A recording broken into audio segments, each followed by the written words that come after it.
Hello and welcome to the Pickup WNBA podcast. I'm your host, Cathryn Eicher. And I'm your other host, Freddie Rivas.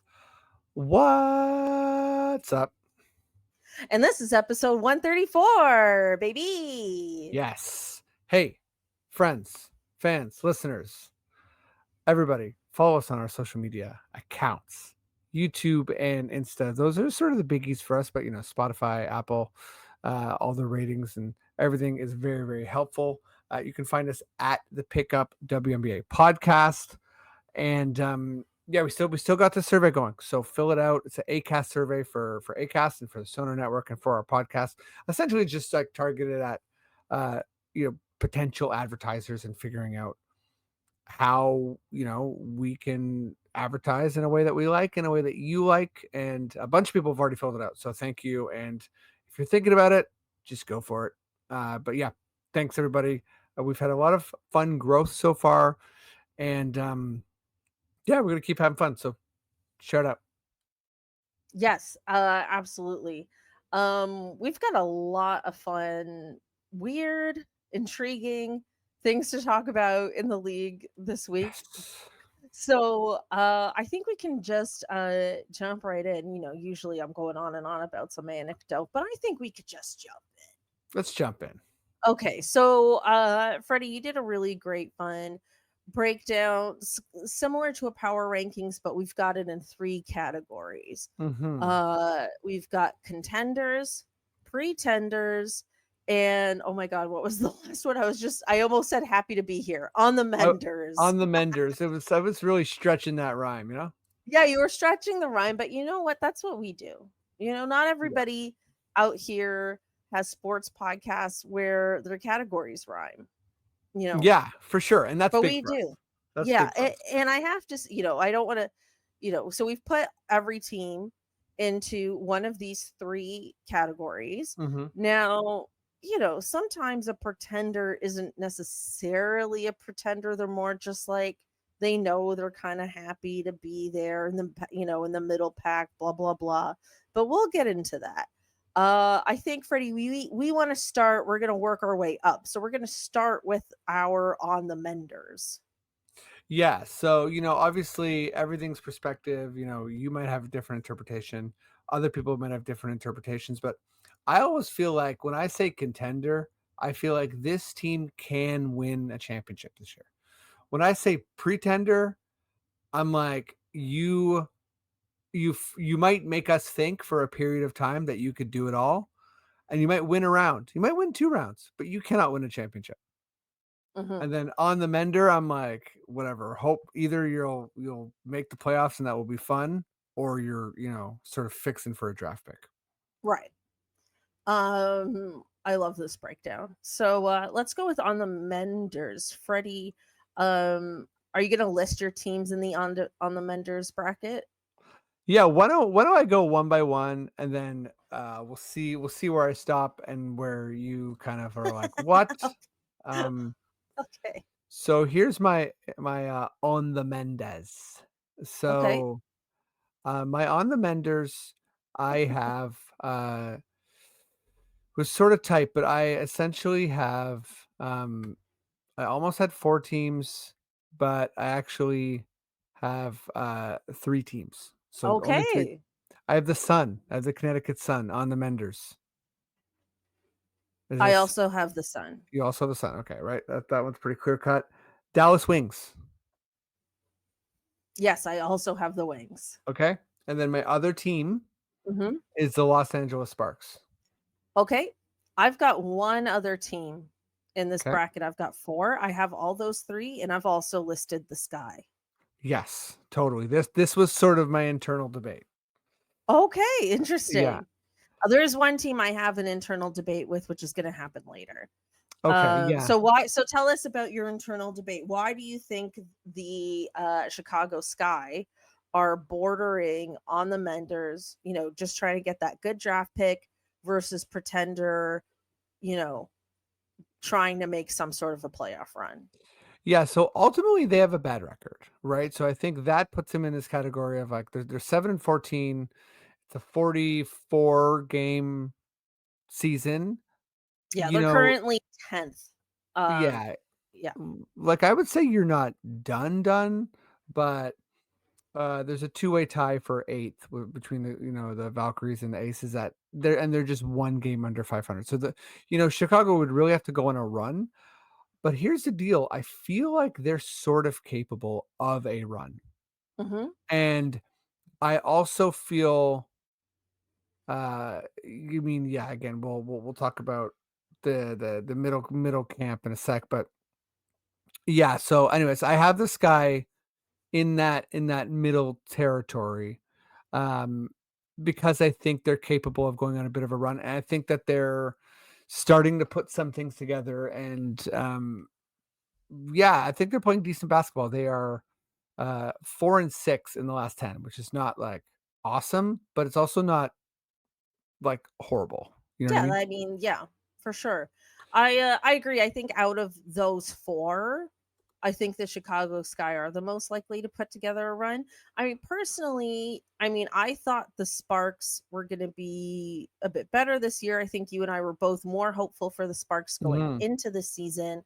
They're talking about Cameron Brink making a post All-Star return to the team, which will be fantastic. It'll be great to see. But I think for them, a post All-Star Cameron Brink return will be more about fitting her into the roster, getting her into rotations, and still figuring out a lot that they can build on for next season. So I think even if the Sparks do have a bit of a run, I think it's going to be a bit of that, like, nice stretch to end the season, to have like good vibes going into the following season. I don't know if they're necessarily going to make like a legit playoff push at this point. Yes, I agree 1,000%. I don't really see them making that type of run. Um, but yeah, and I think Plum is like really, really sort of just like crushing it on a team that's struggling. But I think Rachel Bainham. I'll say Bainham. Listeners, let me know. Because I don't think it's Banham. I had a friend named Paul Bainham, and it was a similar spelling. Anyways, so Rachel Bainham and Cardoso and Atkins have really impressed me, and then I think Reese has been very, very impressive. So I feel like they have some chemistry going on. So that's kind Okay. of where I'm at with them. I agree with the chemistry. Yeah, I like it. And then the Sun is, yeah, I feel like I'm not sure what to say about these other teams. Like the Wings, uh, Paige has been great. I think that if I'm a Wings fan, I'm excited about the future, like in and around Paige. I think she handled that question about Enrique really good, where it was sort of like, the vibe was a little bit of like, "Are you better without her?" And I was like, "No, absolutely not." But What a crazy question. Yeah. yeah, that wasn't the exact, but that was like the subtext. You know what I mean? Right. I Um, didn't see that clip. Cause I mean, like, I think we all thought Dallas would have a better season too. Cause I mean, I've been scratching my head with the Dallas Wings for years. And I've talked yeah. about that on this podcast. Well, they obviously lost that too, and that was sort of like, okay, hold on. A big But loss for sure. But I feel like, to me, like, Arike Gumbawale is, I mean, she's not the best player in the league, but she's certainly a top 10 player in the league. And I feel like, Paige was obviously a huge get.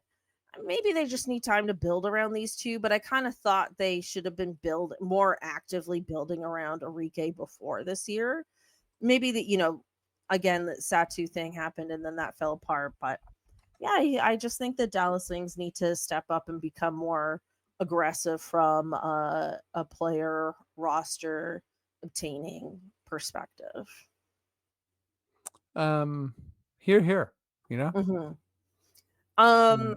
okay, let's move on to Pretenders. Yeah. So you give me your pretenders. We already have one of mine, the Sky. Yes, so we have the Sky. This will be interesting. I've got four teams in this category. So I have in this category, I have 7 teams. I Okay. know, because Okay. I'm really got nitpicky near the top. Okay. Yeah. Okay, so we're gonna have some interesting debates here. So I've got the Aces in Pretenders. Yep. Me too. They're ninth right now. I mean, if the playoffs started today, they wouldn't even be in the playoffs. It's massively Yes. disappointing. I've got the Mystics in this category. Yep. I've got the Valkyries in this category, Same. and I've got the Dream in this category. Okay. Yep. I also have the Dream. So I've got 4 in the contender category, and then I have 1 outlier team that I have in between contender and pretender. Ooh, I bet you I know who that team is because well, I feel like yeah, we'll save that as a little special Yeah, category. I'll save it as a little There's a nugget. team I really struggled with. So for me, I mean, I want to talk about the Aces, but for me, the other teams I had in the pretender category, um, were the that you didn't, Mhm. were the Sky, obviously, the Storm, and the Fever. Okay. So I only have 3 contenders. Uh, No, and yeah, go ahead. yeah, but I think I wanna touch on the Aces first because they feel having them in ninth and because they have Asia Wilson, there was a small part of me that was like, "Nope, they're contenders." Like, if they make the playoffs, they can win the championship. Like, I still have that, like, I Aces just hit my headphone on the microphone again. well, I still have that Aces belief. I do. And Mm, but not enough because they're just down so big. They're 10 and 11, they're down too and I much. feel like they can't whatever they do this season, there's nothing is giving me, like, you can win a championship vibes, because even if there's a world in which Asia just goes bonkers and then it's like, "Whoa, whoops. Sorry, Nafisa, like, it's Mm, still Asia's league and Asia's still the MVP and all that." But I think, like, even if that happens and the Aces go on some huge run and, like, finish in 6th or 5th, I think that they will have expended too much energy. She will have expended too much energy to sort of, like, actually get it done in in the playoffs and win a championship. right. I agree with this take. And I have a bolder, possibly controversial take about the Aces. And this is just a gut feeling. This Mhm. isn't like anything like well, it's based on fact, but anyway, it's my gut feeling about this team. I feel like it's very possible that Becky Hammon has lost the locker room. I'm totally with you. And I would not be shocked if she moves on. You know, whether she gets fired or it's like a mutual thing, but for her to have to call out this team multiple times to the media this season about effort and they are still not responding to me is a classic telltale sign that you have lost the locker room. I think this team is just way too good on paper to be where they're at right now. She is, I believe she's the highest paid coach in the league. I think I you're right. might, yeah. I mean, there was that big, like, she signed like $1 million contract. Like, this is like a team where like the coach is making significantly more than all of the players. I'm not here saying she's a bad coach. I'm not saying that at all. She's a champion. Like there's no doubt that she's a good coach. But we had, you know, the De'Erica Hamby controversy, which the team has protected her from. Now the team's losing. I think all of that was easier to do when you're winning. Now the team's losing. She's calling them out. We're still not seeing that push that we've been like gunning for this team to see. Now they brought in Melissa Smith, who's a big and I think is going to help them a lot. I was really impressed. I know I talked about the Liberty game a lot last episode, but I was really impressed with what she was able to bring them. But I don't think it'll be enough. And yeah, I think, you know, you have one of the best players, not just in the league right now, but truly of her generation. Like Asia Wilson is a generational player. You gotta act fast. You know what I mean? Like you gotta do something. And I think there's gonna be big offseason shakeups with this team.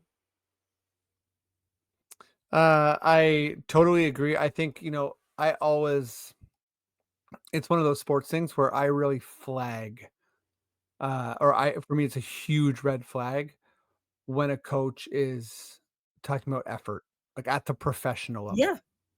If it's like if this is like a high school team or whatever, like I think like effort really, really matters. And I think if you sort of say every once in a while, it's like we just didn't have it, we didn't bring it, blah, blah, blah, blah. That's fine. That's sort of like stock coach stuff. But if you're sort of like they didn't have enough effort, I always feel two ways. One, well, that's also your fault, coach. Two, um, then have you left everything else on the table? Like as far as like the plays you're drawing up and Like, is this what you have left? yeah, exactly. Like if that's what you have left, yikes.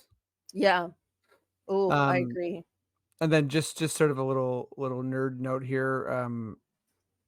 Uh, I felt this already, but I didn't know the discrepancy was so huge. So Nate Tibbetts also is paid $1 million a year with Becky Hammon.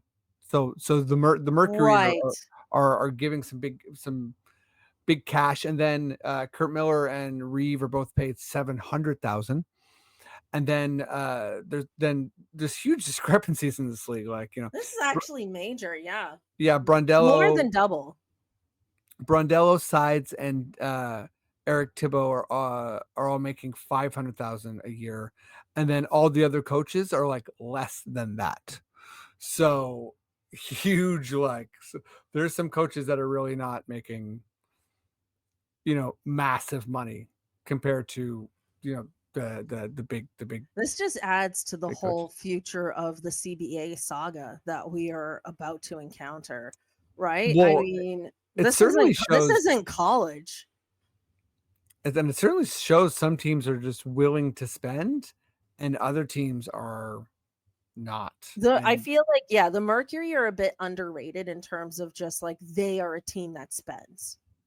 yeah, and well, I think that's sort of, I think obviously the Sun Mercury previous ownership was a mess, but Yeah. they still had a good history. But this new owner came in for the NBA and the WNBA. Like the new owner came in and was like, Yeah, like on the I'm NBA side, things are looking a little grim for the Phoenix yeah, Suns. sorry, they are. But when this owner came in, he was like, trade for Kevin Durant, give Diana Yes. Taurasi a practice court, Yeah. hire a new coach for $1 million. Like this guy came in like, Not swinging. So afraid to spend. Yeah.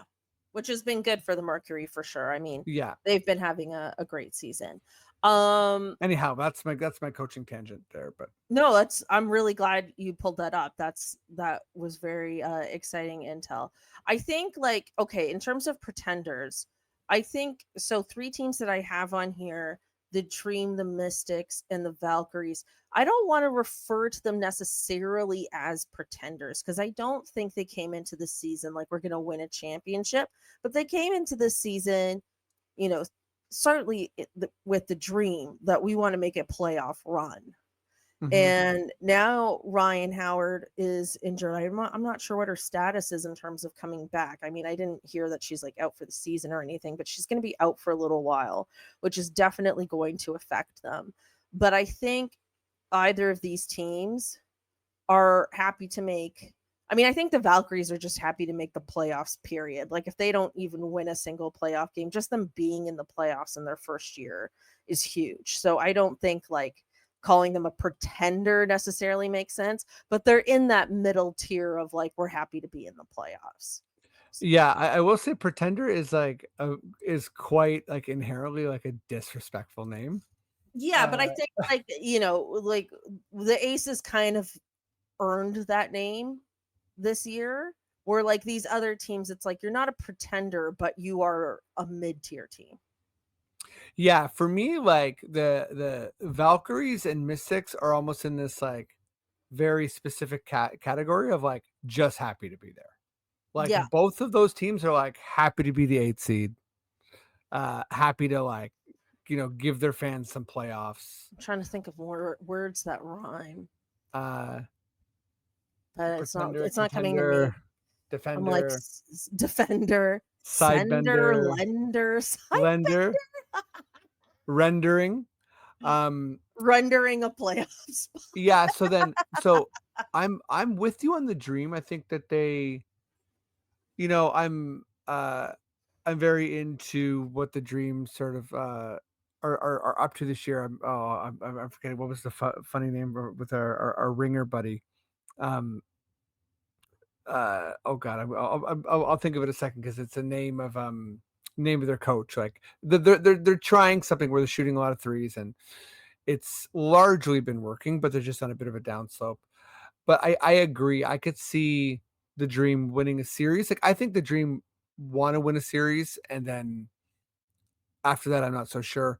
But then the Depending Fever. on who they get matched up with. Yeah, like I think matchups for the Dream are going to be major because they're 5th right now. So, I don't know necessarily who they would match up with well in that top 4, or if they crack the top 4. But I think like matchups are going to be like absolutely pivotal for them. Sorry, I didn't mean to cut you off. No, all good. Smesko ball, Carl Smesko. Uh, Smesko ball, jacking up threes, pace and space. But yeah, Right, right, right. then I think the Fever and the Storm are also this kind of like almost like category within a category. I feel like the Fever coming into this season, I was super high on. I think that they were like sort of like a outside contender, and like who knows. But I think that I've never sort of like, they're a 500 team, and Caitlin's been hampered with her hamstring injury, which is like really hard. A hamstring injury is really hard to sort of regain your form mid-season. And then and she's fine. She's a part of a winning recipe. But like I just think that the Fever they're not just happy to be there. Like I really think that the Fever are going to be a very Fever fans and the Fever themselves are going to be very upset if they don't win a playoff series.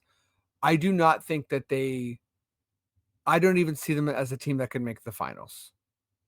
I think they could. Okay. I think they could Interesting. definitely win a series, and I think that's where I have them like making it to to the semis, but I don't see it. And then, um, yeah, my last thought is on Seattle, which I'm wondering if that's your sort of like caveat, very specific team. Because for me, I almost had them in contenders, but I think that this group just needs like a hard playoff loss.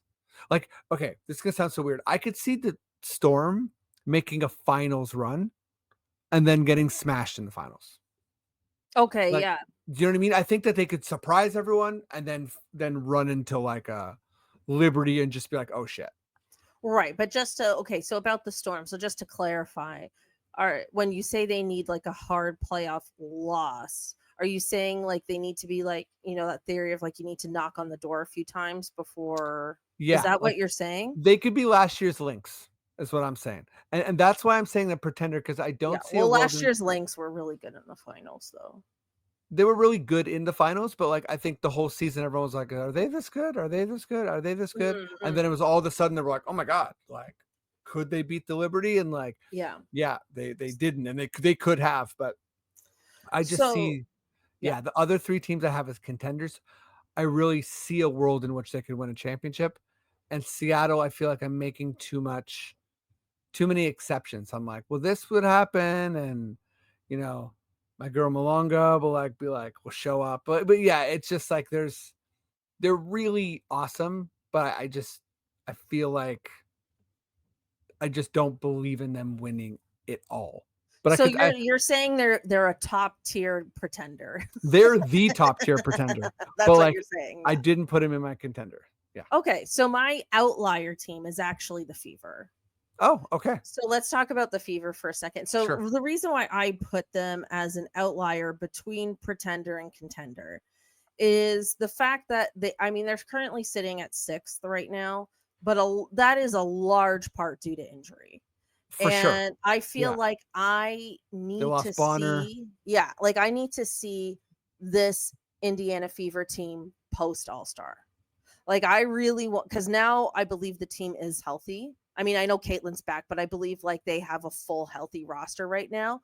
I want to see this team really push it. Like the way you were talking about how like you think the Sky can make a push in the later part of the season. I think the Fever, now that they're fully healthy, are very capable of that push. And if that happens, now they're in the top 4 bracket. And I think that changes a lot. Right? Like if they're in the lower half of the playoff bracket and they have to face the Liberty in the first round, like lights out. Mm-hmm. Like they're just not going to win a whole playoff series against the Liberty, in my opinion. Who are They're currently very sitting deep third. though. Like they're a deep, talented team, and like The Fever are. yeah, like Yeah, see, this is what I'm saying. Now that they're all Mitchell Clark, healthy, Boston. Sorry. yeah. No, it's okay. I'm just saying that now that they're all healthy, if they make a run and they push into the top 4, then I think they're a legit contender and they can make a huge playoff run.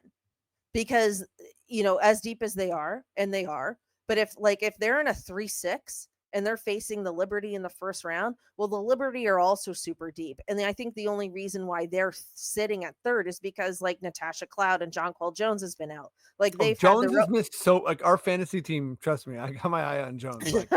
Like they have we 6 need you, losses. Jonesy. Yeah, I know. They have 6 losses with Jonquel Jones being injured for like the heavy majority of the season. Like so. Yeah, but I think they're like just they're so deep if favorite. they're healthy, and I'm hoping that they'll get healthy by playoff time.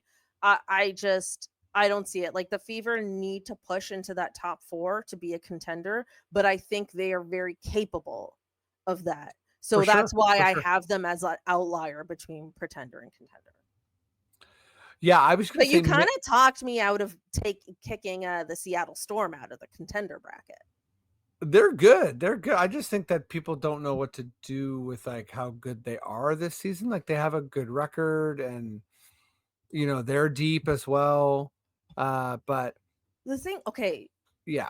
The thing with the Storm, and like I usually like 99% of the time, I'm like, yeah, you got to knock on that door a few times before you win a championship. But the thing with the Storm is that this is like a veteran team. This is a team that's, at least individually, most, if not like almost, except for the rookie, obviously, but a lot of players on this team individually have been there. Mm-hmm. And I feel like, they were in the playoffs last year. They lost to the Aces. It was a best of 3 round, which was unfortunate because I think if it was a best of 5 round, I don't think they would have won, but I think they would have pushed it. They could have pushed that series to 5. I do feel like they are a very good team. And for, whenever a playoff bracket opens up and everyone makes their predictions, it never goes quite the way you think it's going to go. There's always that one team that ends up being a bit of a spoiler. And I feel like the Storm are very capable of that. With that being said, I kind of like your theory about like the ceiling is like they get to the finals and they're just like swept in the finals. Which no one would want, but I actually, when you said that, I was like, I see that. Like, I'm not saying like they are going to win the championship, but when I look at this team, I'm like, they are capable of making a very deep run. And I think if you're capable of making a deep run, you're in the contender bracket for me. Yeah, no, I mean, I was like, they're really fringe contender for me. Just one quick thing on the Fever. I just want to say that I think the Boston Clark Mitchell is such a nice top 3, and they have good complementary pieces. But with Seattle, like Diggins is playing just incredible basketball. Nneka, Gabby Williams, Erica Wheeler, Tiffany Mitchell's only played 2 games this season. Ezzy Macbeggar. And then Dominique is coming. Don't worry about it. You know what I mean? Like I agree. She's coming. Yes. Yeah. But I will see how much of a factor she is. But I think they have a really sort of like solid starting lineup and bench rotation. Yeah. Well, maybe they both belong in this injury. Good call. I'm not 100% sure. I appreciate you looking that up. I think maybe both of these teams belong in an outlier category. Like if there's a sub outlier category between pretender and contender, I think these two are the teams that belong there.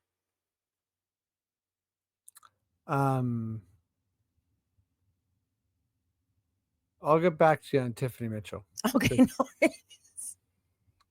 because I didn't realize she had sepsis, but that was last year. That was 2024 October. So I guess maybe that's carried over, but no, she played. So Oh, okay, yeah. We'll circle back to that in corporate speak. We'll circle back to that. we'll circle back to that. Okay, I think Freddie, do you want to move to contenders? We spent a decent amount of time on this exercise, eh? Yeah, we really did.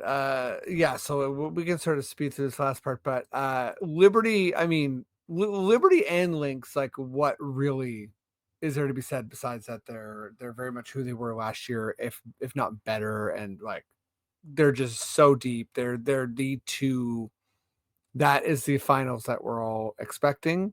And then for me, yeah, the Mercury are The the absolute Mercury is the big surprise here. the They have story, one of the entered, stories of the season, if not the story of the season. completely agree. They have entered the contender chat in a way many people did not expect. I mean, I think we were looking at the Mercury team and we were like, we know these are individually good players, but we just, post Diana Taurasi and Brittany Griner, we just didn't really know like what this team was really going to be. And, this is probably a coach of the year candidate. Not that we're getting into awards right now, but Nate Tibbs, they're second right now in the league.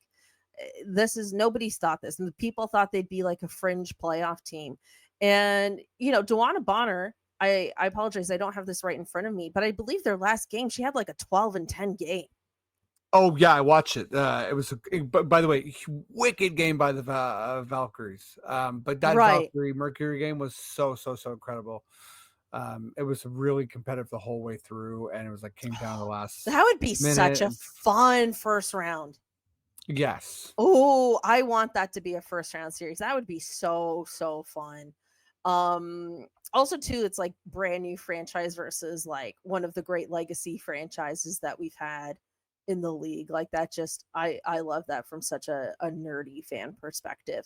But yeah, they've been killing it. They deserve all the praise.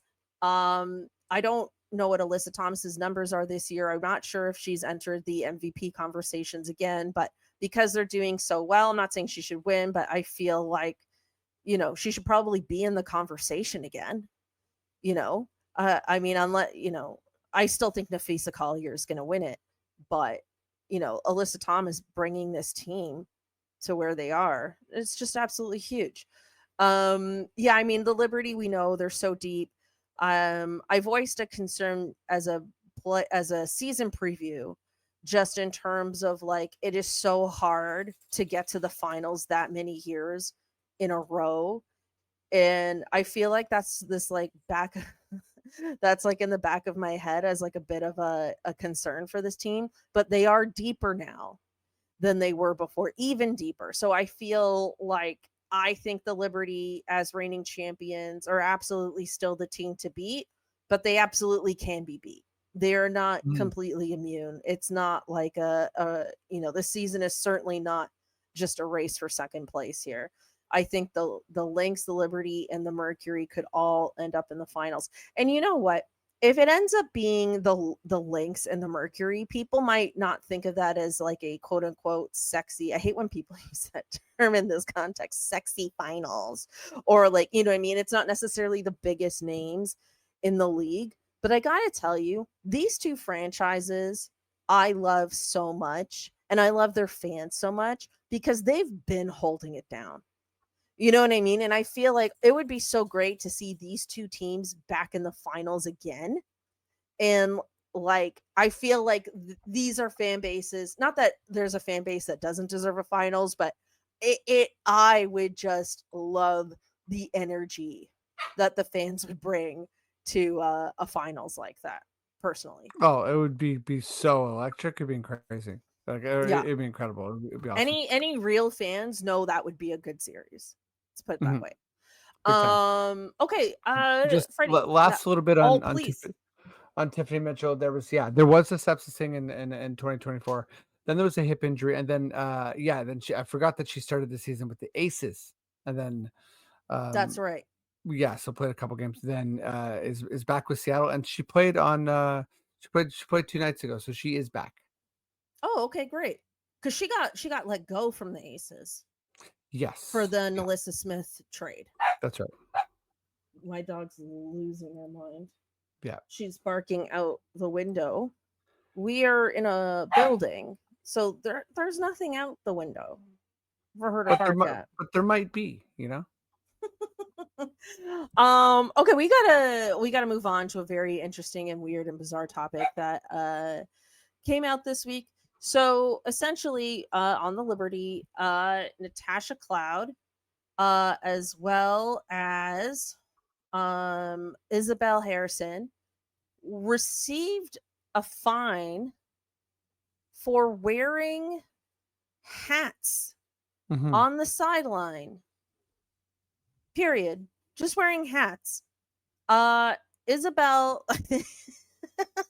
Isabelle's wearing a white beret. And it's really nice. It's actually really stylish, and it goes with this like white blazer that she's wearing, and there's no text, there's no logo on it. And then Natasha Cloud is wearing a hat that says "Calm Before the Storm," and I believe it's like a tiger or something, like an outline of a tiger or a leopard or something on the hat. That's it. These aren't like political messages or like, you know, weird logos that are maybe like against the league's interest.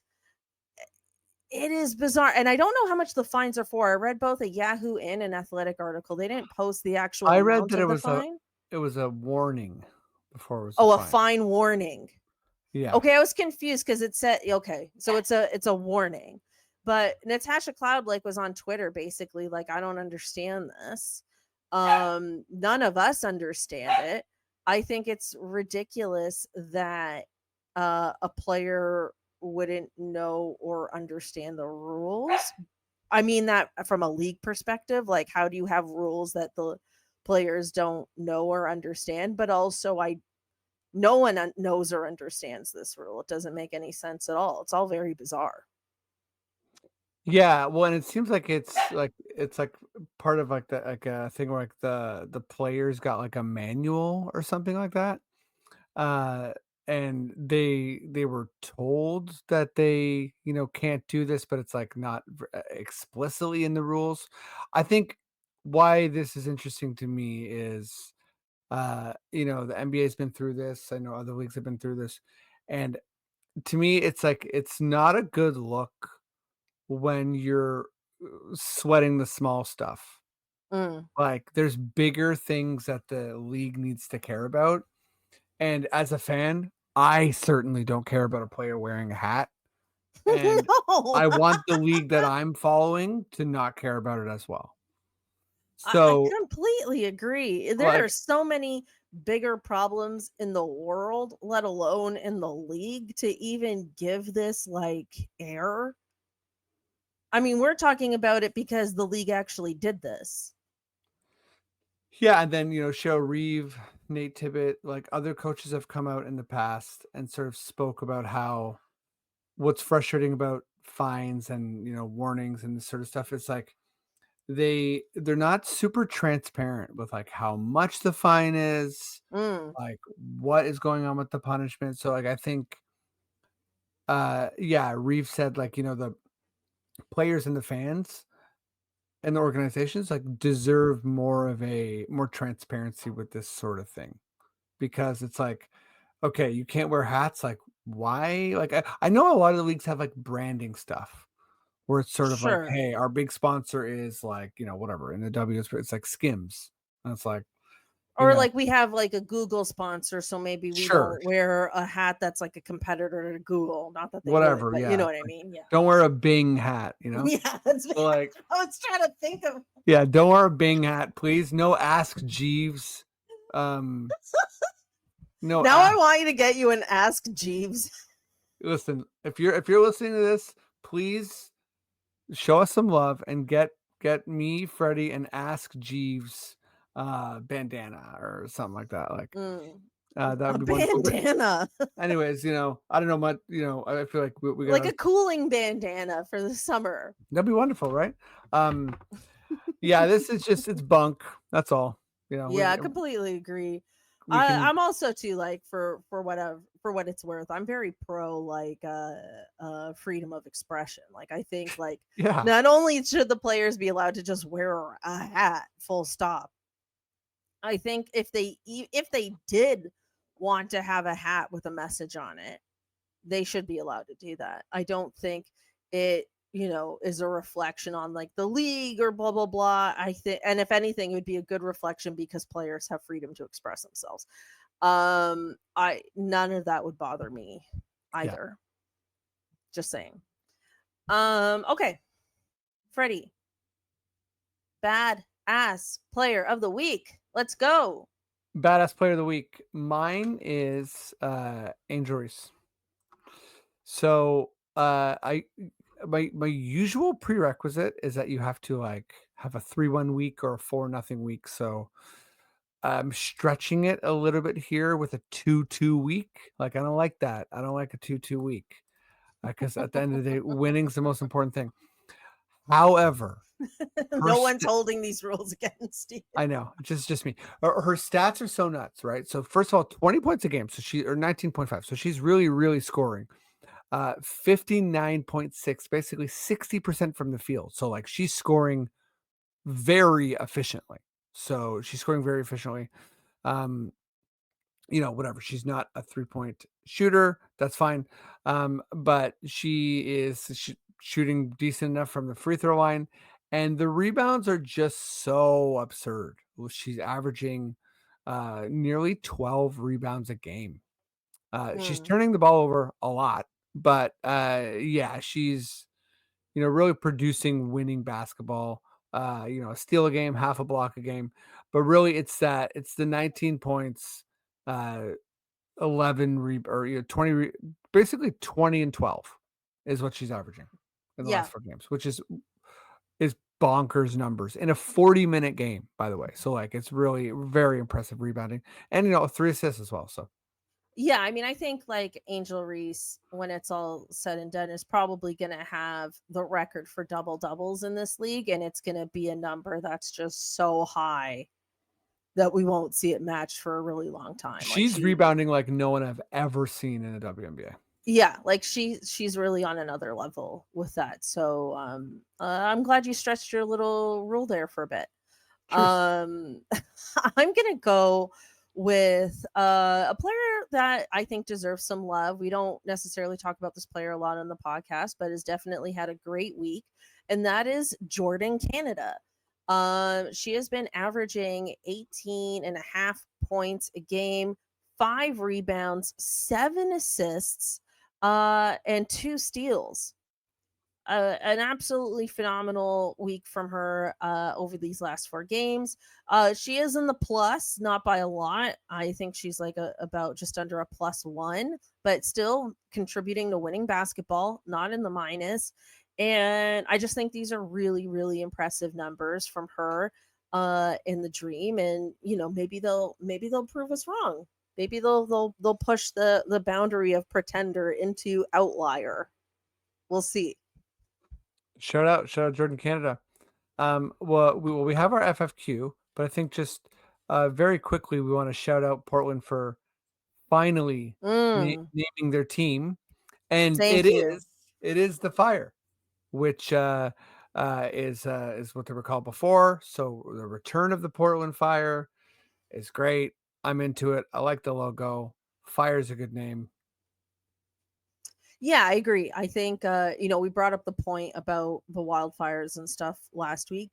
However, they're living in it. We're not. You know what I mean? So it's like if they're fine with it.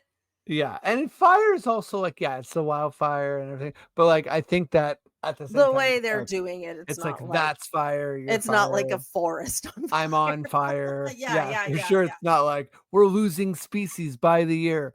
Do you know what I mean? It's like yeah. No, and it's a legacy name.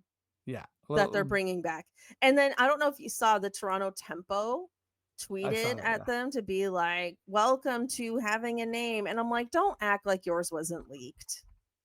Okay, if yours wasn't leaked, it would have taken a long time for that to come out. they had a legacy name. Toronto didn't. I was like, okay, slow down, Toronto. But they want the engagement, I guess. So I'm not mad at it. I was just like, all right. Yeah. The only thing I will say, is if you do Google Portland fire, there's just lots of pictures of fires in Portland, real fires. So 1 second, Freddie. That's not the you greatest. got to be kidding me. Hold on. No problem. It is time now for Freddie's fun question. Bada bing, here we go. FFQ. So the New York Times has been doing these player surveys, which are fun. And last one they were asking, who the players think the best player is, and it was basically like Nafisa, Asia, and Stewie. Very predictable.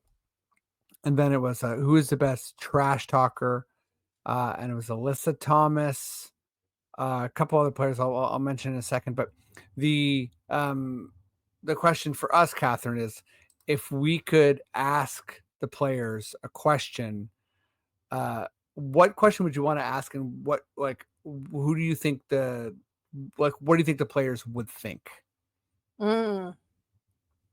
So I was thinking about, Sydney Colson is going to do a stand-up show in Indiana during All-Star weekend. Really hope it's online.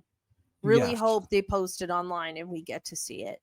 So I was kind of thinking, like, if you were to ask, outside of Sydney, who do you think could put together a good stand-up comedy show? That's the question I would add to this list. Because it's one thing to be funny. You can be funny, but can you write jokes? Maybe they don't know that distinction like we do, but there's a big difference between just being funny and, off the cuff in person, and actually writing in those twists and turns that make a great stand-up comedian. I think that's a great question, and I'd love to see it. I want to see that Colson stand-up. Yeah, I can't wait. By the way, best trash talkers besides Alyssa Thomas, who was the clear winner, was Courtney Williams, Marina Mabry, and Skylar Diggins.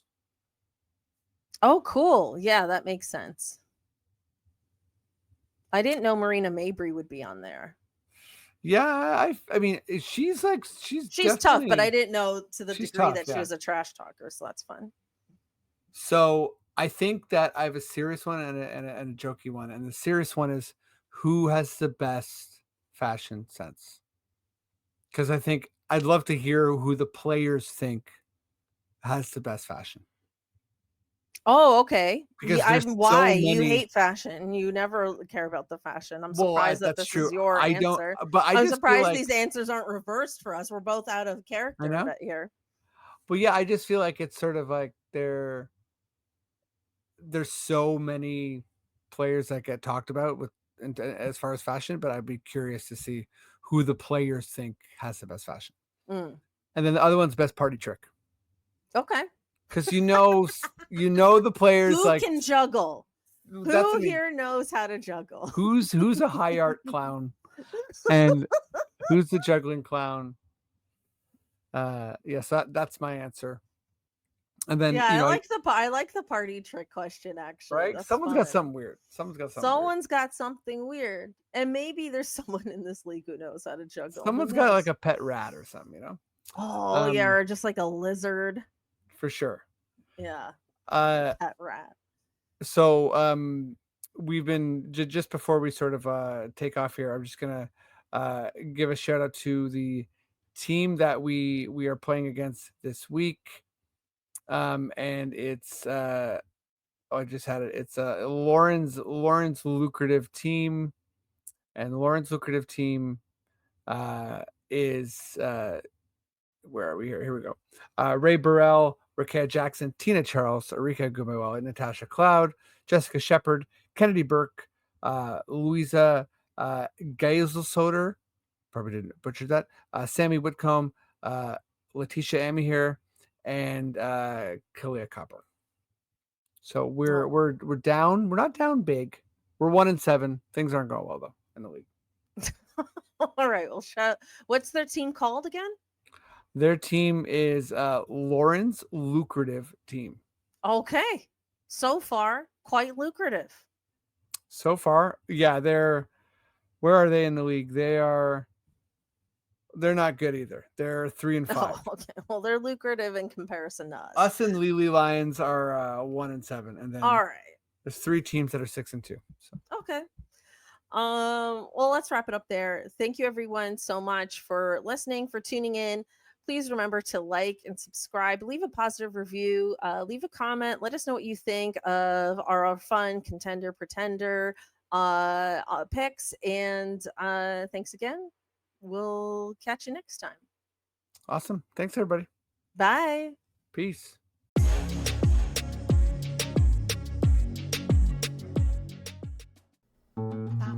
This podcast has been brought to you by the Sonar Network.